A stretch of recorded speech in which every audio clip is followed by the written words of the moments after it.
തലമുറയാണ് ശരി. അവരൊക്കെ നന്നായി വരട്ടെ. ഇവരുടെയൊക്കെ ചിന്താഗതിയുടെ കൂടെ നിൽക്കുമോ? തീർച്ചയായിട്ടും അടിച്ചേരും. തീർച്ചയായിട്ടും പൊളിച്ചു നിൽക്കും. ഞാൻ കിളവനല്ല, എന്നെ അങ്ങനെ കിളവനാക്കണ്ട. ഞാൻ വിഗും വെച്ചിട്ടില്ല, ഞാൻ കണ്ണാടി വെച്ചിട്ടുണ്ടെന്നേ ഉള്ളൂ.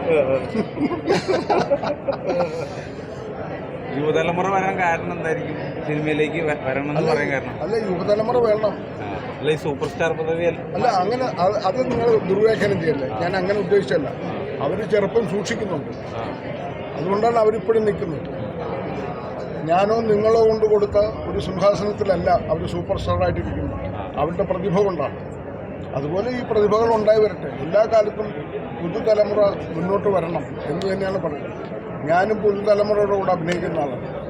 ഞാനിപ്പോൾ അഭിനയിച്ചുകൊണ്ടിരിക്കുന്നത് മുഴുവൻ പുതുതലമുറയുടെ കൂടെയാണ്.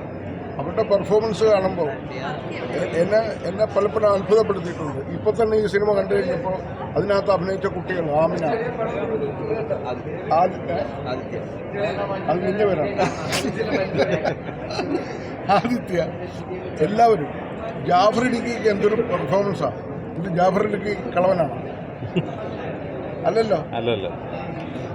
ഈ കിളവന്മാരൊക്കെ വിഗ് വെക്കണമെന്നുണ്ടോ? കിളവന്മാരൊക്കെ വിഗ് വെക്കണമെന്നുണ്ടോ? നിർബന്ധം ഞാൻ പറയുന്നില്ല. അത് സിനിമയിൽ ആവശ്യമുണ്ടെങ്കിൽ ഉപയോഗിക്കാം. അത് ഓരോ വേഷത്തിനനുസരിച്ച് ഓരോ വേഷം കെട്ടും. അതാണ് ആക്ടിങ്. ജീവിതത്തിൽ അഭിനയിക്കണമെന്ന് തോന്നാറുണ്ടോ അലിൻസിയർ? എനിക്കൊരിക്കലും തോന്നിയിട്ടില്ല. അതുകൊണ്ട് അല്ല, ഞാൻ ആക്ഷനും കട്ടിനിടയിൽ അഭിനയം നടത്തുന്നതാണ്. അല്ല, പൊതുവെ സൂപ്പർ സ്റ്റാറുകളൊക്കെ അടക്കം പൊതു ഇടങ്ങളിൽ തന്നെ. താങ്കൾ എന്താണ് എൻ്റെ വായിൽ നിന്ന് ഉദ്ദേശിക്കുന്നത്? ഒന്നും ഉദ്ദേശിച്ചിട്ടില്ല. സൂപ്പർ സ്റ്റാറുകളെ